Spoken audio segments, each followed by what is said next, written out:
suis Dokossi Amenunve, je suis directeur général de la Bourse régionale des valeurs mobilières de l'UEMOA. Avant d'occuper ce poste, j'ai été secrétaire général du Conseil régional de l'épargne publique et des marchés financiers de 2003 à 2012 et avant cela, directeur général de sociétés de gestion d'intermédiation.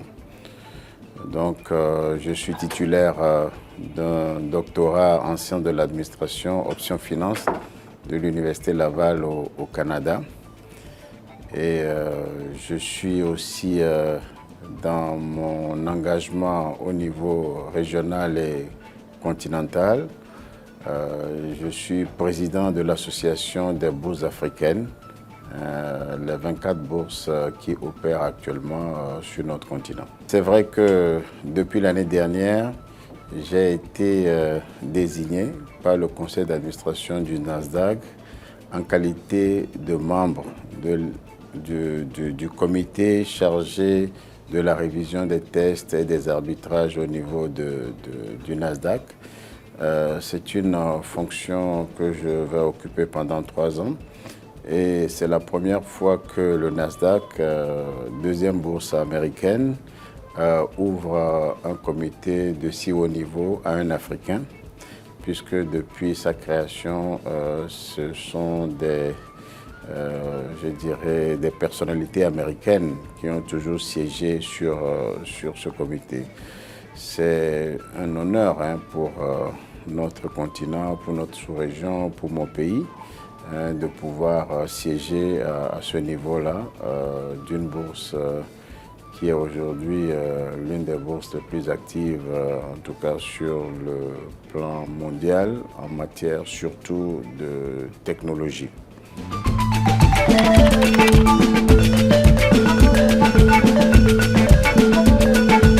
Ça fait 25 ans que nous avons démarré cette aventure avec les défis majeurs qui étaient ceux de l'époque. Créer une bourse commune à 8 pays, une bourse basée sur la technologie et qui permet de mobiliser davantage les ressources à long terme pour le financement de nos économies. Aujourd'hui, on peut considérer que la BRVM est un succès politique, économique et financier. Nous avons aujourd'hui une capitalisation globale de plus de 13 000 milliards de francs CFA pour nos deux compartiments actions et obligations, 46 sociétés cotées, une centaine de lignes obligataires. Nous avons un marché dynamique avec plusieurs acteurs, 33 sociétés de gestion et d'intermédiation, plusieurs sociétés d'asset management, plusieurs fonds communs de placement et autres OPCVM créés. Donc je dirais que sur ce plan, on a fait du chemin. C'est vrai qu'il nous reste encore beaucoup de choses à faire, particulièrement dans le cadre du développement de la cote de la BRVM par l'attraction de nouvelles sociétés à la cote, aussi par l'ouverture de notre marché aux PME à travers le troisième compartiment que nous avons créé. Nous travaillons également à la digitalisation de nos opérations. Nous avons introduit l'année dernière la bourse en ligne.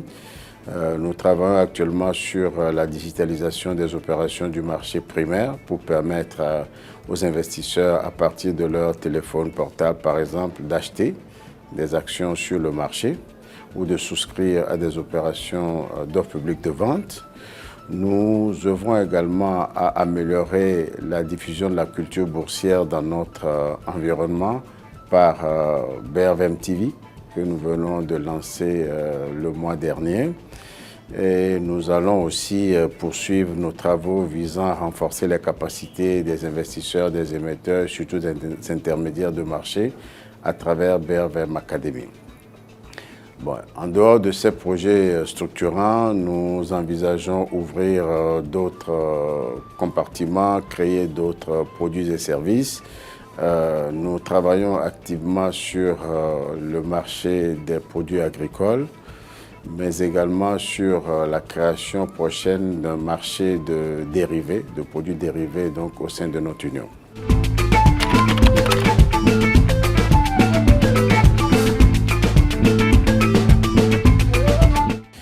Vous savez, nous avions voulu dès le départ un marché ouvert sur l'international qui attire des investisseurs, je dirais, de toutes les régions du monde.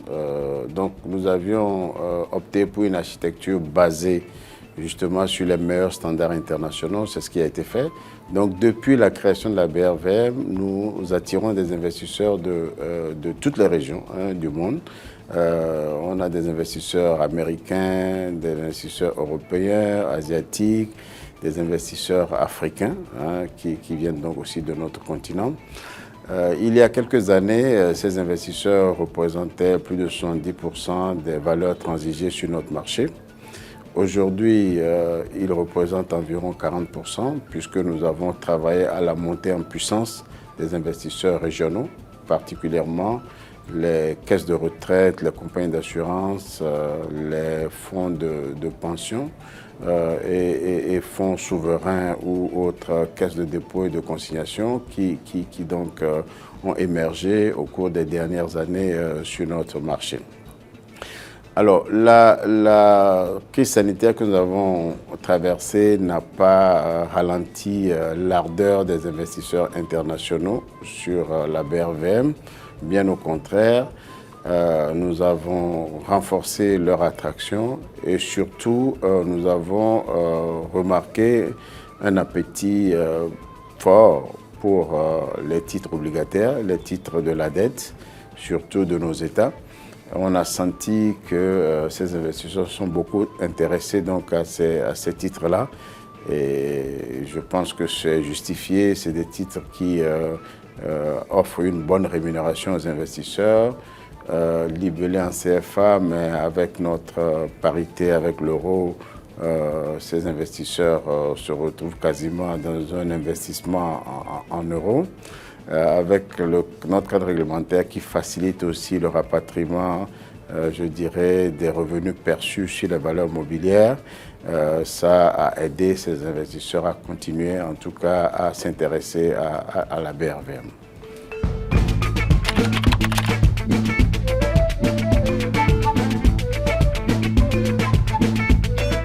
Bon, notre continent est à une phase critique de son développement. Aujourd'hui, nous avons réalisé clairement que les enjeux du développement passent par des axes majeurs. D'abord, celui de l'intégration de nos économies.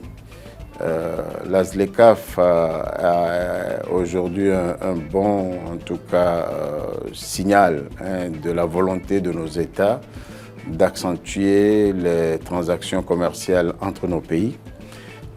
Ces transactions commerciales doivent s'accompagner également d'une union bancaire et l'initiative du PAPS aujourd'hui nous semble être une initiative extrêmement importante. Mais au-delà de l'intégration commerciale et de la facilitation des transactions bancaires, il faut l'union des marchés de capitaux. Il faut que les marchés de capitaux s'intègrent davantage parce qu'il faut travailler sur la production, il faut travailler sur l'investissement et c'est cet investissement qui est créateur de richesse.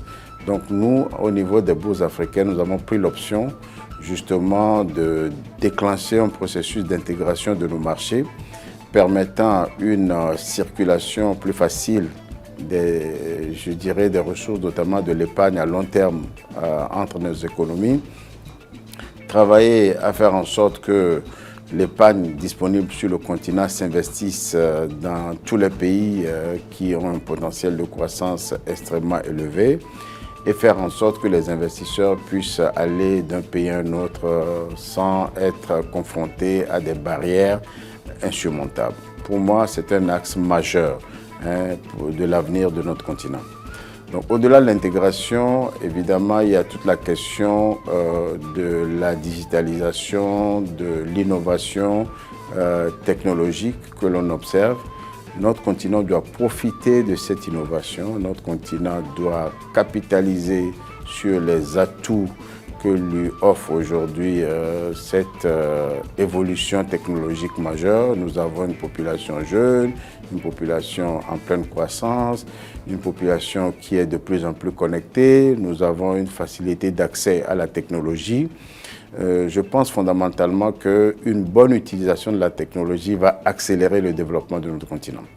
Donc nous n'avons pas d'autre choix que vraiment de renforcer, je dirais, tous les instruments qui devraient donc utiliser la technologie pour à la fois accélérer la mobilisation de l'épargne dans nos économies, mais également favoriser les investissements productifs pour la création de richesses et d'emplois et de l'emploi sur notre continent.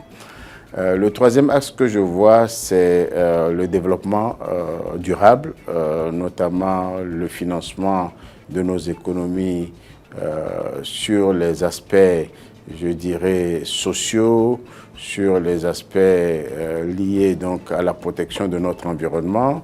C'est un enjeu majeur pour nous. Nous voyons aujourd'hui déjà les conséquences du changement climatique sur nos économies, dans le domaine agricole particulièrement. Nous devons prêter une attention particulière à cette évolution et aussi prendre le train, sinon accélérer la cadence en matière de financement durable. Pour moi, c'est extrêmement important. Nous devons sortir des sentiers battus de la finance classique pour embrasser les nouveaux instruments de finance durable parce que l'avenir de notre continent en dépend. Voilà donc les trois axes sur lesquels je pense que nous devons travailler sérieusement pour que notre continent, l'Afrique, ait un avenir beaucoup plus radieux et que nous puissions contribuer davantage au bien-être des populations africaines. Je vous remercie.